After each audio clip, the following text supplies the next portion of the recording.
Assalamualaikum warahmatullahi wabarakatuh. Nama saya Edward Immanuel Sandehang dari Sastra Indonesia semester 4. Kali ini saya akan membahas mengenai psikolinguistik di mata kuliah psikolinguistik dengan dosen saya yang bernama Pak Bram. Saya akan membahas apa itu linguistik, psikolinguistik, hubungan psikologi dengan linguistik, dan objek kajian psikolinguistik itu sendiri. Pertama, ilmu psikolinguistik mempelajari hakikat bahasa, struktur bahasa, bagaimana bahasa itu diperoleh, bahasa itu bekerja, dan bahasa itu berkembang. Di dalam konsep ini, tampak bahwa psikolinguistik dianggap sebagai cabang dari linguistik, sedangkan linguistik dianggap sebagai cabang dari psikologi.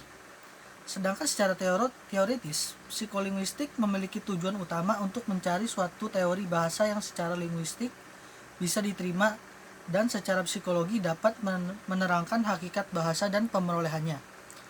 Psikolinguistik dapat menerapkan pengetahuan linguistik dan psikologi pada masalah-masalah dalam bahasa, seperti penyakit bertutur, contohnya afasia, gagap, cadel, dan sebagainya.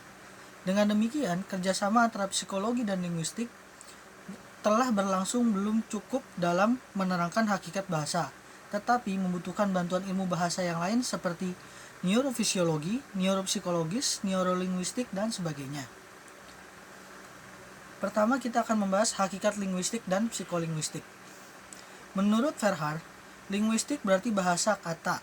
Linguistik berasal dari bahasa Latin. Lingua dalam bahasa Roman, yaitu bahasa yang berasal dari bahasa Latin. Masih ada kata serupa dengan lingua Latin, yaitu language atau language dalam bahasa Prancis, dan bahasa lingua dalam bahasa Itali. Bahasa Inggris memungut dari bahasa Prancis kata yang kini menjadi language. Menurut Nababan, sebelum kita membicarakan topik-topik yang bersifat psikolinguistik, kita akan meninjau sepintas lalu pemetaan bahasa sebagaimana dilakukan dalam ilmu linguistik. Linguistik memandang dan mengkaji bahasa sebagai sistem isyarat. Secara etimologi, kata psikolinguistik terbentuk dari kata psikologi dan kata linguistik, yakni ada dua bidang ilmu yang berbeda, yang masing-masing berdiri sendiri dengan prosedur dan metode yang berlainan. Namun, keduanya sama-sama meneliti bahasa sebagai objek formatnya. Linguistik mengkaji struktur bahasa, sedangkan psikologi mengkaji perilaku berbahasa atau proses berbahasa. Menurut Tarigan, psikolinguistik terbentuk dari kata psikologi dan kata linguistik, yakni dua ilmu yang berbeda yang masing-masing berdiri dengan prosedur dan metode yang berlainan. Dalam pengertian lain, psikolinguistik berarti psiko, artinya jiwa atau roh, logo, artinya ilmu, dan linguistik adalah bahasa. Jadi dapat disimpulkan psikolinguistik adalah bahasa kejiwaan dari bahasa itu sendiri.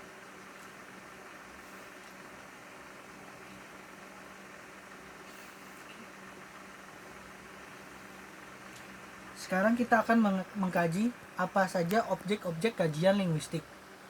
Objek kajian linguistik itu dapat dibagi atas dua cabang besar, yaitu linguistik mikro dan makro.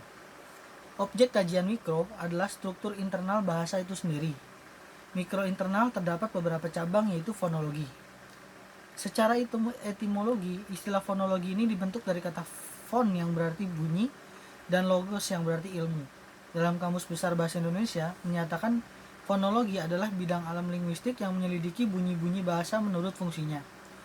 Hal ini dapat bisa kita lihat seperti huruf A, pengucapannya, dan beberapa huruf seperti N, M yang akan ada berbeda, atau huruf E yang bisa dibaca E atau E.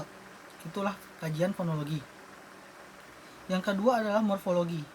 Secara etimologi, kata morfologi berasal dari bahasa Yunani, yaitu morphe, berarti bentuk, atau logos yang berarti ilmu. Morfologi adalah bentuk dari bahasa, ilmu yang mempelajari bentuk bahasa itu sendiri. Dari kajian fonologi yang mempelajari huruf per huruf, konsonan per konsonan, maka terbentuklah beberapa kata yang bisa dipenggal-penggal, dan itulah yang menjadikan morfologi. Lanjut, kita ada sintaksis. Sintaksis berasal dari bahasa Yunani, yaitu sun, yang berarti dengan, dan kata tetein yang berarti menempati. Dalam Kamus Besar Bahasa Indonesia, sintaksis didefinisikan sebagai pengaturan hubungan kata dengan kata lain, atau dengan kata lain, cabang linguistik tentang susunan kalimat dan bagiannya. Yang keempat, ada leksikal. Leksikal adalah keseluruhan